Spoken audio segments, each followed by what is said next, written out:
మిత్రులందరికీ పేరు పేరున జై భీమ్. ఎన్ఆర్ గారి కార్యక్రమానికి రావటం అనేది నాకెందుకు సంతోషం, ఎందుకు ఇష్టం. ఆయనకు నాకు దాదాపు 25 సంవత్సరాల 25 సంవత్సరాల స్నేహం ఉన్నది. వయసులో నాకన్నా ఒక 20 ఏళ్ళు పెద్దవాడు, 17-20 ఏళ్ళు పెద్దవాడు. కానీ సాహిత్యంలో ఆయన రచయిత, కళాకారుడు, ముఖ్యంగా ప్రగతిశీల విద్యార్థి ఉద్యమంలో పనిచేసిన వాడు. ఆ వాతావరణంలో నుంచి వచ్చినటువంటి వాడిని గనక నాకు ఆయన అంటే ఇష్టం. ముఖ్యంగా మీకు చెప్పాలి, ఇప్పుడే యాదవ్ గారు చెప్పారు, వారు మాట్లాడుతూ హాస్టల్ జీవితం ఎట్లా ఉంటుందో చాలా వివరంగా చెప్పారు.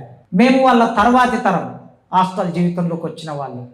4వ తరగతి వరకు నా చదువులు వానకాలం చదువులే, ఒక రకంగా చదువుకోలేదు.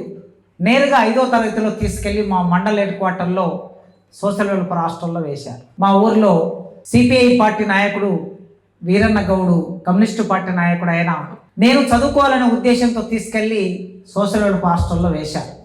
వేసిన తర్వాత మొట్టమొదలు మా ఊరిని వదిలిపెట్టి నేను ఇంకో ఊరికి వెళ్ళిన రోజు అది. అక్కడికి వెళ్ళాక అర్థమైంది, లైన్ నిలబడి ఆ హాస్టల్లో ప్లేట్లో అన్నం పెట్టిన తర్వాత ఒక 2 గంటల చింతపులుసు పోసింది. అందరూ 2 గంటల చింతపులుసు పోసాక ఆ అన్నంలో ఉన్న తెల్ల పురుగులన్నీ పైకి ఇట్లా తేలినాయి. అది చూసినాక నాకు పారిపోవాలనిపించింది. నాకేమి ఇంట్లో మరీ తిండి లేని పరిస్థితి ఏమి లేదు. జొన్న రొట్టెలు, మా అమ్మ జొన్న రొట్టెలు చేసి పెట్టేది. జాలొడ్లు పండేవి కనుక అన్నం కూడా ఉండేది, కనీసం రోజుకు ఒక్కసారి అన్నం ఉండేది. కొద్దిగా భూమి, ఆ రోజు మా తాతకు నైజాం వాడిచ్చిన భూమిలో జాలొడ్లు పండేవి. మిరప తొక్కు, పుంటి కూరను, టమాటా తొక్కు, చింతపండు తొక్కు, ఏదో ఒకటి తొక్కు ఉండేది. హాయిగా కడుపు నిండా తినేవాళ్ళు. కానీ ఇది చూశాక ఈ పురుగుల అన్నం ఎన్నడూ నేను చూడలేదు. పారిపోవాలనుకున్నాను, కానీ మళ్ళీ అనుకున్నాను పారిపోకూడదు. నన్ను చదువుకోవాలని తీసుకొచ్చి ఇక్కడ వేశారు. 1, 2, 3, 4 నేను చదువుకోలేదు, బడికి వెళ్ళలేదు. బడికి వెళుతూ ఉంటే ఆ మాధుర్యం నాకు అర్థమైంది. పిల్లలందరూ కూర్చొని ఒకరికొకరు మాట్లాడుకుంటూ టీచర్ చదువు చెప్తూ ఉంటే ఆ చదువులోని సారమెల్లా గ్రహించాలని ఆలోచన వచ్చినప్పుడు, అయినా పర్వాలేదు, మొదటి రోజు అన్నం తినలేదు, ఆ ప్లేట్ తీసుకెళ్ళి అట్లా పక్కకు పడేసిన. మాకు సోషల్ వెల్ఫేర్ హాస్టల్ ఉంటే హాస్టల్ పక్కనే అది లింగాల మండల్, ఎక్కువ మంది ఎరకలోళ్ళు ఉంటారు. ఒక 10,000 జనాభా ఉంటే ఒక 5,000 మంది ఎరకలోళ్ళు ఉంటారు, మరో 4,000 మంది లమ్మడోళ్ళు ఉంటారు. ఇక మిగతా కులాలన్నీ కలిపి ఒక 300-400 ఉంటారు. అది ఆ ఊరి పరిస్థితి. ఎరకలోళ్ళు పందులని సాదుకుంటారు. ఆ పందులన్నీ వచ్చి మా చుట్టూ ఇట్లా ఉండేవి. అన్నం తీసుకెళ్ళి ఇట్లా పడేయగానే పందులు వచ్చి అన్నం తినేసి. కానీ ఎన్ని రోజులు తినకుండా ఉంటాం? మళ్ళీ 2వ రోజు వచ్చింది, మళ్ళీ అదే పరిస్థితి. ఇప్పుడు వీరన్న యాదవ్ గారు చెప్పినట్లు వాటిని ఏం చేశారంటే అన్నాన్ని ఇట్లా చేయితో బిగ్గరబట్టి ఇలా వంచుతే చింతపులుసు పురుగులన్నీ బయటికి వెళ్ళిపోయినాయి. అప్పుడు అన్నం తిన్నాను. సరిగ్గా మా హాస్టల్లోకి రాడికల్ విద్యార్థులు వస్తూ ఉండేవాళ్ళు. రారస్యు విద్యార్థులు, మాది నల్లమల్ల ఏరియా. రాడికల్ విద్యార్థులు వచ్చి పాటలు పాడుతూ ఉండేవాళ్ళు.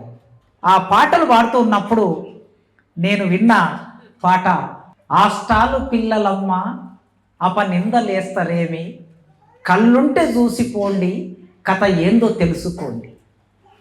ఇది నేను విన్న పాట. నా జీవితం అక్కడ వినిపిస్తుంది. ఆ పుచ్చిపోయిన బియ్యం, ఆ ముక్కిపోయిన బియ్యం పందులకు పెట్టినట్లు మా కొండి పెడతారంట. పంట చేసి పోస్తారు, నీళ్ళల్ల పసుపు కలిపి నోట్లోన పోసుకుంటే నోరంత సేదైతుంది. వాంతులు బయలు పెట్టి కడుపులో నొప్పి వస్తే కరుణించేవారు లేరు, కాపాడేవారు లేరు. నోరంత వాసన వస్తే పేస్టేసి తోమమంటారు, బొగ్గు పేస్తయి మానోరు వాచిపాయే. పశువుల కొట్టమమ్మ శుభ్రంగా ఉంటదేమో, ఆష్టాలు కొంపలన్నీ అత్యంత హీనముండు. పుక్కెం కూడు తింటా మదమెక్కినారు అంట, చదువులు రావంటూ మా నోరు నొక్కుతారు. వార్డెన్ల కాపీసర్లు తొత్తులు అయ్యినారు, మా కడుపు మీద కొట్టి బొజ్జాలు పెంచుతుండ్రు. మేము మొద్దులాము, బడిలోన ఎవరు లేరు, ఆడిపోసుకుంటారేమి, అందరిలో మేము ఉంటాం. హాస్టాలు పిల్లలన్నా అపనిందలేస్తరేమి, కండ్లుంటే చూసిపోండి, కథ ఏందో తెలుసుకోండి. ఈ పాట విన్నాను. ఈ పాట ఎన్ఆర్ రాశాడు అని తెలవడానికి నాకు ఒక 20 ఏళ్ళు పట్టింది. ఎన్ఆర్ ఎవరో తెలియదు. ఈ పాట రాసింది ఎన్ఆర్. ఆయనకు పరిచయం అయ్యాక ఆ ఎన్ఆర్ అనే మాట విన్నప్పుడు ఆ జననాట్య మండలి వాళ్ళు పాడిన ఆ పాటల్లో ఎన్ఆర్ మాట విని తర్వాత నాకు ఆయనకి దగ్గరతనం ఏమిటి? ఆయన హాస్టల్ జీవితం, నాది హాస్టల్ జీవితం. ఆయనది అంటరానితనం, నాది అంటరానితనం. ఆయనది మాదిగ జీవితం, నాది మాదిగ జీవితం. ఈ జీవితం మా ఇద్దరిని ఒక దగ్గర ఒక రకంగా ఆయన నేను చూడకుండానే ఆయన పాట నా జీవితంలోకి వచ్చింది. తర్వాత తెలంగాణ ఉద్యమం, రాడికల్ ఉద్యమంలోకి నేనే వచ్చాను అనుకోండి. డిగ్రీకి వచ్చిన తర్వాత నేనే రాడికల్ ఉద్యమంలోకి వచ్చిన తర్వాత హాస్టల్లోకి వెళ్ళి నేనే పాట పాడడం మొదలుపెట్టాను. ఇదే పాట.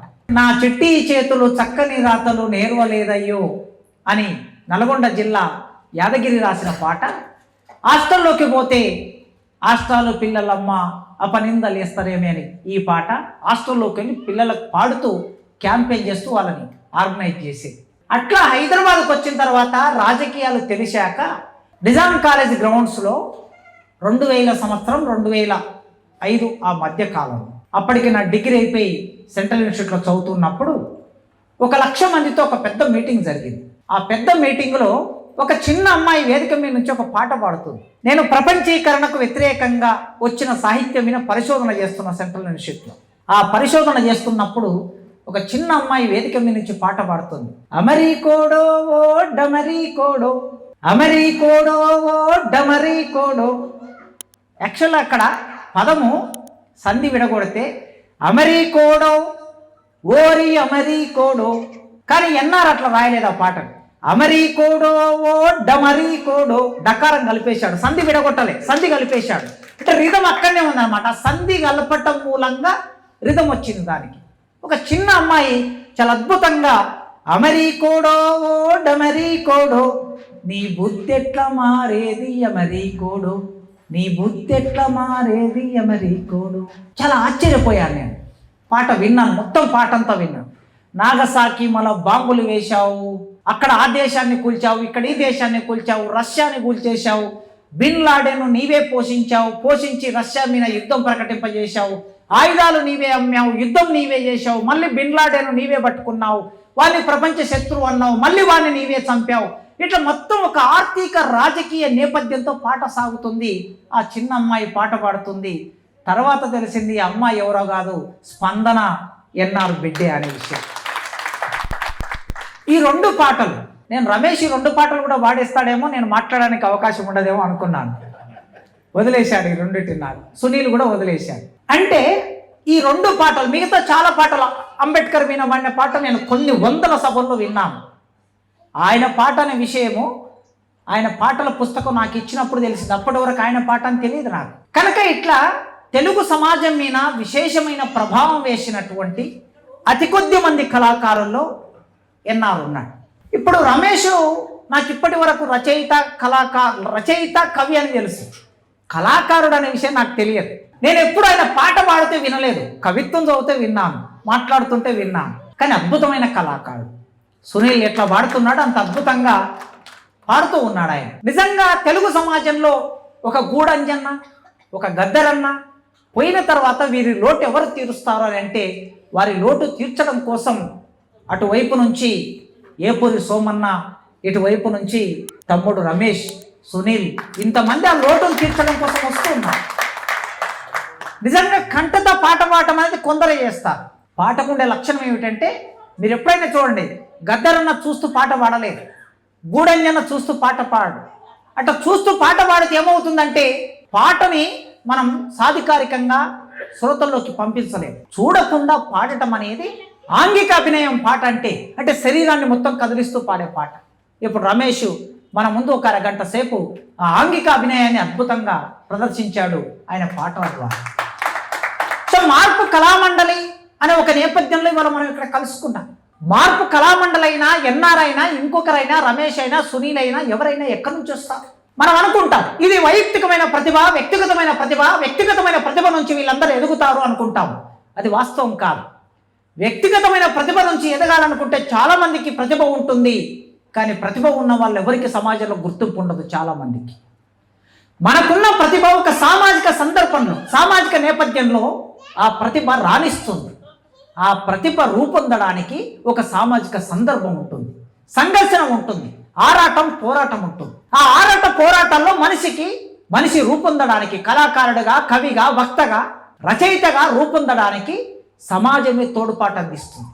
మనకు తెలవకుండా ఎందరో మనకు సాయం చేస్తూ ఉంటారు. మనం కనిపిస్తాం, కొందరు వేదిక ముందు కనిపిస్తాం, వక్తలుగా కనిపిస్తాం, పాఠకులు కనిపిస్తాం, పాడేవాళ్ళు కనిపిస్తాం, రచయితలు కనిపిస్తాం. మనకు పేరు వస్తుంది, కానీ పేరు రాకుండా మనకు సేవ చేసే వాళ్ళు ఎందరో ఉంటారు. అంతమంది నిర్మాణం చేసిన పోరాటాలే మనుషులు రూపొందిస్తాయి. ఎన్ఆర్ ఇవాళ మన ముందున్నాడంటే ఎన్ఆర్ వెనక ఒక భావజాలం ఉంది, ఒక ఆలోచన విధానం ఉంది, ఒక సిద్ధాంతం ఉంది. ఒకవేళ ఆయన చదువుకోవడానికి హైదరాబాద్ ఉస్మానియా విశ్వవిద్యాలయానికి వెళ్ళకపోతే, ఉస్మానియా విశ్వవిద్యాలయంలో సైఫాబాద్ పీజీ సెంటర్లో మ్యాథమెటిక్స్ చేరకపోతే ప్రత్యేకంగా ఎన్ఆర్ ఏం లేడు. అక్కడ చేరాడు గనక తన మిత్రుడు వాళ్ళ రాజకీయ పార్టీలో ఉన్నాడు, బీజేపీ పార్టీలో ఉన్నాడు, ఈటల రాజేందర్ అప్పటికి పీడిఎస్లో ఉన్నాడు. నా కన్నా ముందు రామలన్న చెప్పాడు, పీడిఎస్లో ఆనాడు సమాజ మార్పు కోసం ఒక ఆలోచన చేస్తున్నారు, విప్లవం జరగాలని ఒక ఆలోచన చేస్తున్నారు, సమాజం రావాలని ఒక ఆలోచన చేస్తున్నారు. దళితులకి, గిరిజనులకి, బీసీలకి, పేదలకి, వీళ్ళందరికీ అసమానత్వం పోవాలి, సమాజం రావాలి, అది విప్లవం ద్వారా సాధ్యమవుతుంది, అది వర్గ పోరాటం ద్వారా సాధ్యమవుతుందని ఒక ఆలోచన ఉస్మానియా విశ్వవిద్యాలయంలో చేస్తున్నప్పుడు అక్కడికి వచ్చిన ఎన్ఆర్ వారి ప్రభావంతో విప్లవ విద్యార్థి ఉద్యమంలో భాగమయ్యాడు. ఆలోచించాడు, ఈ సమాజం ఎట్లా మారుతుంది. గ్రామం నుంచి వచ్చినప్పుడు అంటరానితనం, అణిచివేత, అవమానం, తిండి లేనితనం ఇవన్నీ వెంటబడి తరుముతూ ఉంటాయి దళితులు. ఆ వెంటబడి తరుముతున్నప్పుడు కనిపిస్తున్న శత్రువు, కనిపించని శత్రువు, కనిపించే శత్రువు వెంటబడి తరుముతూ ఉంటే పరిగెత్తి పరిగెత్తి పరిగెత్తి ఎక్కడ ఆగాలనో అర్థం కాదు. అక్కడికి వెళ్ళిన తర్వాత ఎక్కడ ఆగాలో ఎన్ఆర్కు అర్థమైంది, ఎక్కడ నిలబడి ఎదుర్కోవాలో అర్థమైంది. ప్రగతిశీల ప్రజాస్వామ్య విద్యార్థి సంఘం ఇచ్చిన చైతన్యంతో తిరిగి టీచర్ ఉద్యోగంలోకి వచ్చాడు. టీచర్ అంటే అందరూ టీచర్లు అవుతారు. టీచర్ అంటే సమాజాన్ని అర్థం చేసుకోవాలి, సమాజ మార్పు కోసం. అంబేద్కర్ ఒక టీచర్, ఆయన ఒక ప్రొఫెసర్ అంబేద్కర్. మహాత్మా జ్యోతిరావు పూలే ఒక టీచర్, తన భార్య సావిత్రిబాయి పూలే ఒక టీచర్. మీరు చరిత్రలో ఎవరి పేర్లైనా చెప్పండి. టీచర్లు అయిన వారు ఇప్పుడు ప్రస్తావించుకున్నాం. కత్తి పద్మారావు తెలుగు నేల మీద దళితోద్యమానికి, దళిత మహాసభకి పునాది వేసి ఒక చైతన్యాన్ని ఇచ్చి అగ్రకులాలకు వ్యతిరేకంగా పోరాటం నేర్పిన కత్తి పద్మారావు ఒక లెక్చరర్. టీచర్లు సమాజాన్ని దగ్గరగా అర్థం చేసుకుంటారు. టీచర్లు సమాజాన్ని మార్చడం కోసం కావలసిన చైతన్యాన్ని పొందుతారు. ఆ చైతన్యాన్ని తిరిగి ప్రజలకు ఇవ్వడానికి ప్రయత్నం చేస్తారు. ఆ క్రమంలో ఆయన ఒక టీచర్గా ఉద్యోగంలోకి వచ్చిన తర్వాత మామూలు టీచర్ కాదు, బడికి వెళ్ళి చదువు చెప్పి ఇంటికి వచ్చి కాస్త అన్నం తిని పడుకొని భార్య బిడ్డలతో ఉండేటటువంటి టీచర్ మాత్రమే కాదు, మిగిలిన సమయం ఎవరి కోసం పనిచేయాలి. ఏపీటీఎఫ్ అనే ఒక ప్రగతిశీల ఉపాధ్యాయ సంఘంలో చేరిన తర్వాత తిరిగి మళ్ళీ ప్రజల కోసం పనిచేయాలనుకున్నప్పుడు సహజంగా దళితులు పుట్టుకతో కళాకారుడు, అయితే డప్పు కళాకారుడు లేకపోతే పాట కళాకారుడు. ఎందుకు వీళ్ళు కళలకు దగ్గర అవుతారు? మీరు చూడండి, తెలంగాణ ఉద్యమంలో ఇప్పుడు అన్న యాదవ్ అన్న చెప్పాడు కదా, తెలంగాణ ఉద్యమంలో పాటలు పాడి ఉద్యమాన్ని విజయవంతం చేసిన వాళ్ళు కళాకారులు 80%, 90% దళితులే. ఏ పేరైనా తీసుకోండి, గద్దరన్న, జయరాజన్న, అందశ్రీ, గూడంజన్న, గోరెటి వెంకన్న, ఏపూరి సోమన్న, రసమై బాలకిషన్, రమేష్, సునీలు, ఏ పేరు తీసుకుంటారు మీరు? ఏ జిల్లాకి వెళ్ళి ఏ పేరు తీసుకుంటారు? ఏ జిల్లాకి వెళ్ళి ఏ పేరు తీసుకున్నా 100 మంది కళాకారుల లిస్ట్ రాస్తే 90 మంది దళితులే ఉంటారు. వీళ్ళకే కళ ఎందుకు అబ్బింది? కళ ఎందుకు అబ్బిందంటే వీళ్ళని సమాజం నెట్టేసింది, ఊరికి దూరంగా నెట్టేసింది, మనుషులుగా చూడలేదు. అలాంటప్పుడు ఆవేదన నుంచి, కోపం నుంచి డప్పు చేతికి అందుకున్నారు, ప్రకృతిలో భాగమయ్యారు. ప్రకృతి ఒక కళాత్మకమైన వ్యక్తీకరణ. ఆ ప్రకృతిలో భాగమయ్యారు కనుక ప్రకృతి నుంచి పాటను అందుకున్నారు. పాడటము, ఆడటము, డప్పు కొట్టటము జీవితంలో భాగమైపోయింది. అందుకే స్వాభావికంగా ఎన్ఆర్ కళాకారుడు. ఆయన టీచర్ అయినా, ఆయన విద్యార్థుద్యమ నాయకుడైనా, ఇంకా ఏదైనా ఆయన బేసిక్గా కళాకారుడు. అందుకోసమే నాకొచ్చిన కళారూపంలో ఈ సమాజాన్ని ప్రభావితం చేస్తే బాగుంటుంది కదా అనే ఆలోచన మొదలైంది. అప్పటికే 1972లో జనాట్య మండలి ఏర్పడింది. 1972లోనే అరుణోదయ సాంస్కృతిక సమాఖ్య ఏర్పడింది. అరుణోదయ ఏర్పడి, జనాట్య మండలి ఏర్పడి, అంతకుముందు 1930లోనే ఆంధ్రప్రదేశ్ ప్రజానాట్య మండలి ఏర్పడింది. ఇవి సమాంతరమైన కళా సంస్థలు, భూస్వాములకి కళా సంస్థలు ఉన్నాయి, పెట్టుబడిదారులకి కళా సంస్థలు ఉన్నాయి, దోపిడిదారుల కళా సంస్థలు ఉన్నాయి. వాళ్ళ దోపిడిని కూల్చడానికి ప్రజా కళలు మా జీవితం అనుకోని కళాకారులు బయలుదేరారు. ఒక నాజర్ లాంటి కళాకారులు ఆనాడు నైజాంకు వ్యతిరేకంగా జరిగిన పోరాటంలో బండి యాదగిరి, సుద్దాల హనుమంత్ వీళ్ళందరూ కలిసి రూపొందిన ఆంధ్రప్రదేశ్ ప్రజా నాట్య మండలి మొదటి కళా సంఘం ప్రజలకు సంబంధించింది. ఆ తర్వాత జనాట్య మండలి, అదే కాలంలో అరుణోదయ. ఈ 3 సంస్థలు ప్రజా కళా సంస్థలు. ఈ 3 సంస్థలు నేర్పింది ఏమిటి అంటే ప్రజా కళా రూపాలని ప్రధాన స్రవంతిలోకి తీసుకురావాలి, ప్రజలకు పరిచయం చేయాలి. ఈ ప్రజలకు పరిచయం చేయడానికి సంస్థలు ఏర్పాటు చేసుకోవడంతో పాటు కళాకారులు ఏం వాడాలి, ఏం రాయాలి, కవులు ఏం రాయాలి, కళాకారులు ఏం వాడాలి, ప్రజల జీవితాన్ని వాడాలి. ప్రజల జీవితం నుంచే కళ బాణిని తీసుకోవాలి. సినిమా పాటల బాణిక ప్రజల జీవితం నుంచే తీసుకోవాలి. ఏం పాడతారు, నాట్లేసేటప్పుడు, కోత కోసేటప్పుడు, కుప్ప కొట్టేటప్పుడు, కలుపు తీసేటప్పుడు ఏం పాడుతారు, ఇసురాయి విసురుటప్పుడు ఏం పాడుతారు, దొడ్లు దంచేటప్పుడు ఏం పాడతారు. వాళ్ళ జీవితం నుంచి బాణిని తీసుకొని, పల్లవిని తీసుకొని తిరిగి మళ్ళీ వాళ్ళకు చెప్పాలి. వాళ్ళ జీవితాన్నే వాళ్ళకు చెప్పాలి. శ్రమని, దోపిడిని, దౌర్జన్యాన్ని, దొరతనాన్ని పాటలో చెప్పాలనుకున్నప్పుడు దొర ఏందిరో వాడి దోపిడి ఏందిరో. గట్టు మీన దొరోడేమో చెట్టు లక్క నిలిచుండు, ఆలి నుండి తల్లి దాకా వాయు వరుస లేకుండా కొట్టుడేందిరో వాని తిట్టుడేందిరో, దొర ఏందిరో వాడి దోపిడి ఏందిరో అని గూడంజన్న ప్రశ్నించడం నేర్పాడు. ఆ దొరని ప్రశ్నించడం, దొర ఇంటి ముందు పాట పాడే ఒక చైతన్యాన్ని గూడంజన్న ఇచ్చాడు. ఆ చైతన్యం ఎన్ని రూపాల్లో విస్తరించింది. ఆ చైతన్యంలో భాగంగా ఎన్ఆర్ ఆ పాటలు వింటూ ఆ పోరాటంలో భాగమవుతూ ఇక్కడికి వచ్చాక ఒక కళా సంస్థ పెట్టాలని ఆలోచన చేసి 2000 సంవత్సరంలో ఆ కళా సంస్థ పెట్టి ఎంతగా విస్తరించాడో మనందరం చూస్తాం. 90వ దశకం చాలా మార్పులు తీసుకొచ్చింది. ఆయన 90 నుంచి పాటలు రాయటం మొదలు పెట్టాడు. మనం పాటలను చూస్తే, ఆ సమకాలీన జీవితాన్ని చూస్తే 90వ దశకం నుంచి పాటలు వచ్చాయి. సరిగ్గా 90వ దశకంలో అంబేద్కర్ ఎజెండా మీదకి వచ్చాడు. అప్పటి వరకు మార్క్స్ను చదువుకున్నాడు, వర్గ పోరాటం చదువుకున్నాడు, విప్లవం చదువుకున్నాడు, అందులో భాగమయ్యాడు. సరిగ్గా 91లో అంబేద్కర్ శత జయంతి వచ్చింది. ఆ శత జయంతి సంవత్సరం ఒక రకంగా ఉమ్మడి మెదక్ జిల్లాను ప్రభావితం చేసినట్లుగా నాకు తెలిసి ఉమ్మడి ఆంధ్రప్రదేశ్లో ఏ జిల్లాని ప్రభావితం చేయదు. అది ఎందుకో దానికి సంబంధించినటువంటి విశ్లేషణ రావాలి. రమేష్ కానీ, ప్రకాష్ కానీ, ఇంకెవరైనా ఆ విశ్లేషణ చెయ్యాలి. మెదక్ జిల్లాలో నేను 94లో చదువుకోవడానికి వచ్చాను.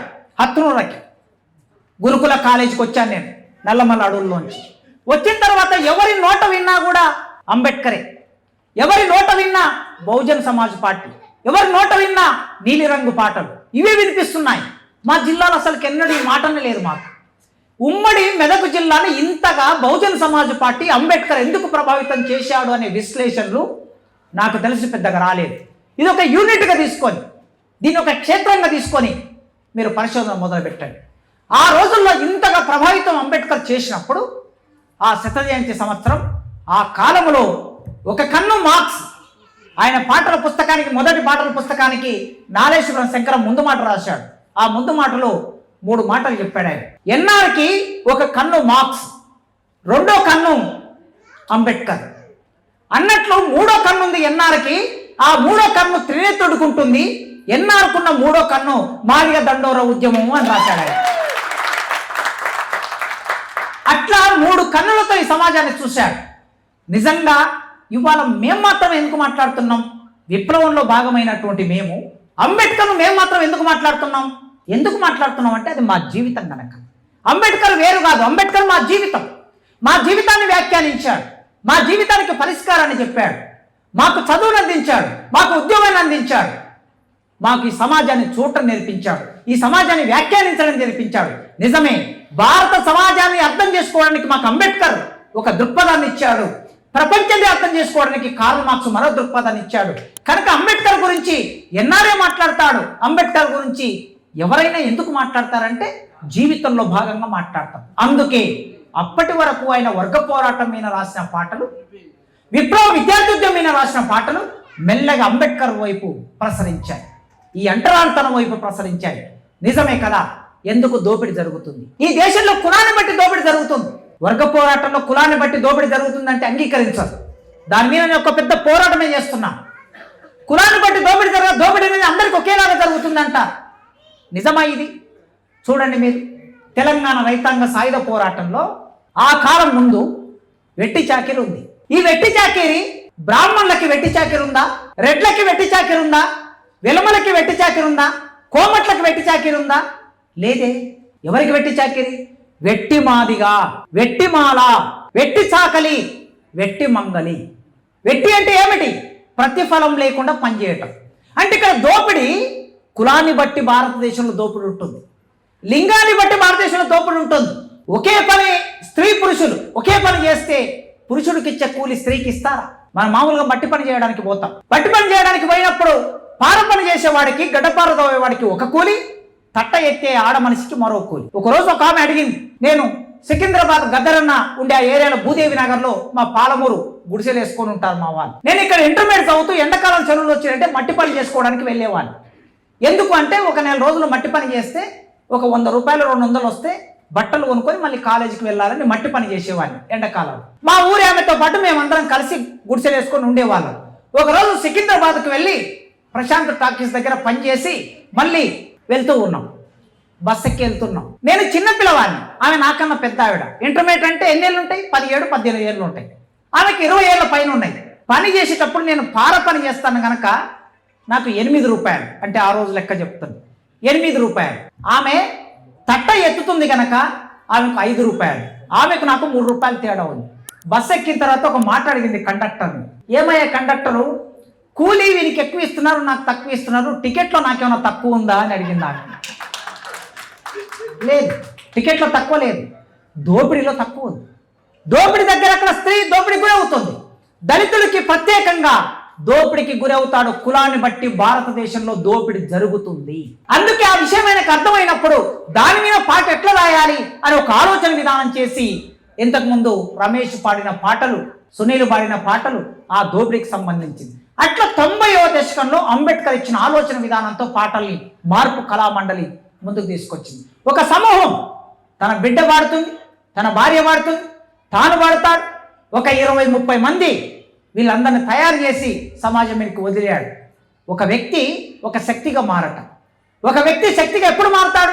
ఆ వ్యక్తి కింద భావజాలం ఉన్నప్పుడు, సిద్ధాంతం ఉన్నప్పుడే సాధ్యమవుతుంది, లేకపోతే సాధ్యమయ్యే పని కాదు. ఈ సంగారెడ్డిని మూలం చేసుకొని 96-97 వచ్చే నాటికి ప్రత్యేక తెలంగాణ ఉద్యమం వచ్చింది. మార్క్సిజాన్ని పోరాటంలోకి తీసుకొచ్చిన వాడు, పాటల్లోకి తీసుకొచ్చిన వాడు అంబేద్కరిజం వైపు వచ్చాడు. అంబేద్కరిజం వైపు దాన్ని అలా పెట్టుకుంటూనే ప్రత్యేక తెలంగాణ ఉద్యమం వచ్చినప్పుడు మళ్ళీ ప్రత్యేక తెలంగాణ ఉద్యమంలో భాగమయ్యాడు.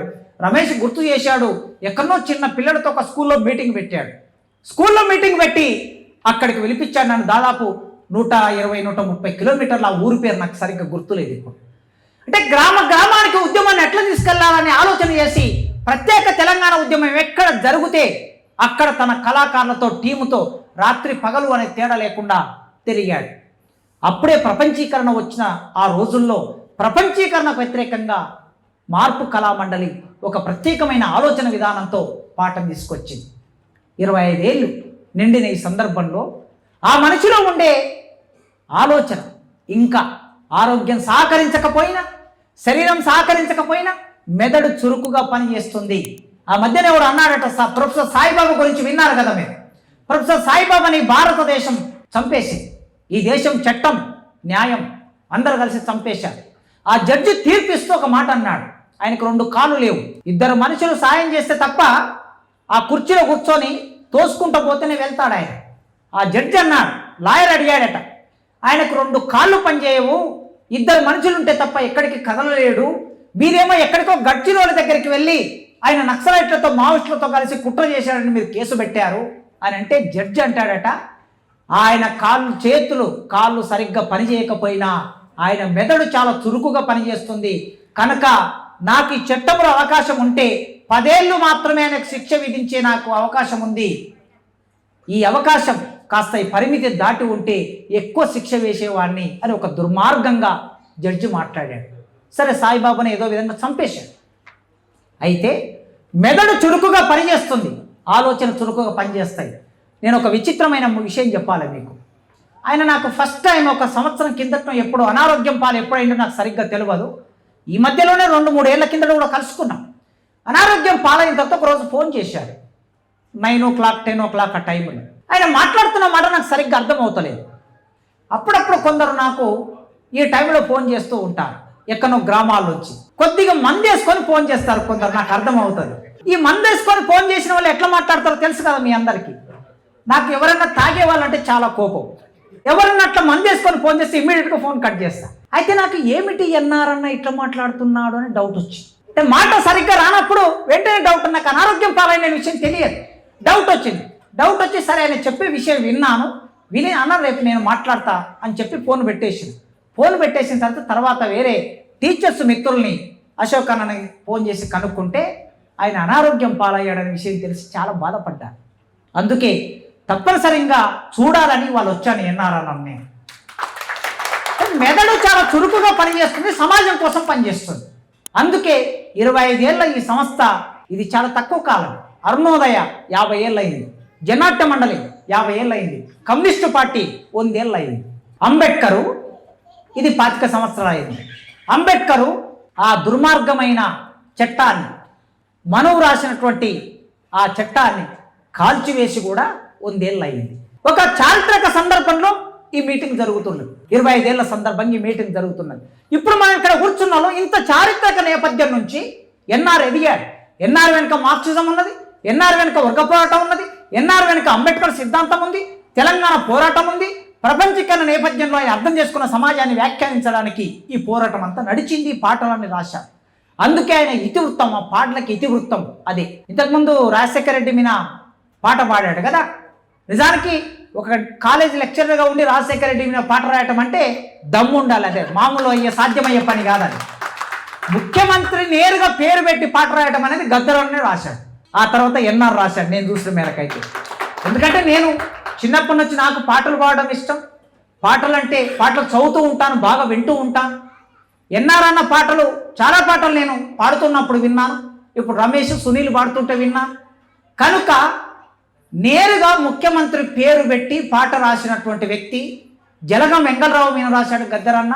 తర్వాత పోతివిరో రామన్న పేదొల్లా ఉసురు తగిలి నువ్వు పోతివిరో రామన్న, పసిబిడ్డల ఉసురు తగిలి మా బిడ్డల ఉసురు తగిలి, పసిగుడ్డుల ఉసురు తగిలి నువ్వు పోతివిరో రామన్న. రాజీవ్ గాంధీ మీద రాశాడు. టాటా బిల్లా నల్ల డబ్బుతో ఢిల్లీకెక్కిన రాజీవ్ గాంధీ, టాటా బిల్లా నల్ల డబ్బుతో ఢిల్లీకెక్కిన రాజీవ్ గాంధీ, తన లాభాలను తగలబెట్టడు, తన కంట్లో తను ఏలుగొడవడు, కట్టుకున్న అద్దాల మెడకు చిచ్చు పెట్టుకోడు అని రాజీవ్ గాంధీ మీద, ప్రధానమంత్రి మీద, ముఖ్యమంత్రి మీద రాశాడు. ఇక గద్దరన్న, సాయిబాబా మీద, వీళ్ళ మీద, వాళ్ళ మీద ఎన్ని పాటలు రాశాడు మీ అందరికీ తెలుసు. అట్లా మళ్ళీ కళాకారులందరూ చాలా ఒక్కోసారి వ్యంగ్యంగా రాస్తారు, ధ్వనిగా రాస్తారు, వాచ్యంగా రాయటం చాలా తక్కువ. కానీ ఆయన నేరుగా రాజశేఖర రెడ్డి మీద రాశాడు, మోడీ మీద కూడా రాశాడు. అంటే కలేజే ఉండాలి, ధైర్యం ఉండాలి. ఎక్కడి నుంచి వచ్చింది ఇది? అంబేద్కర్ ఇచ్చిన జ్ఞానం, మార్క్స్ ఇచ్చిన ధైర్యం, దాని నుంచి పాట రాశాడు. ఇప్పుడు మనం ఈ సందర్భంలో ఏం నేర్చుకోవాలి, ఏం మాట్లాడాలి? వేదిక మీద ఉన్న వాళ్ళందరూ మిత్రులు, నాకన్నా ముందు మాట్లాడినవారు. ఇవాటి భారతదేశ సమాజ స్థితిని చూసి మనం అందరం బాధపడుతున్నాం. మెజారిటిజం అనేది పెరిగిపోతున్నది. రాజ్యాంగాన్ని సవాల్ చేస్తున్నారు, అంబేద్కర్ని సవాల్ చేస్తున్నారు, ప్రజాస్వామ్యాన్ని సవాల్ చేస్తున్నారు. మనిషికి ఉండే ప్రాథమిక హక్కులు కూడా కాలగర్భంలో కలిసిపోయే ఒకనొక స్థితి వస్తుంది.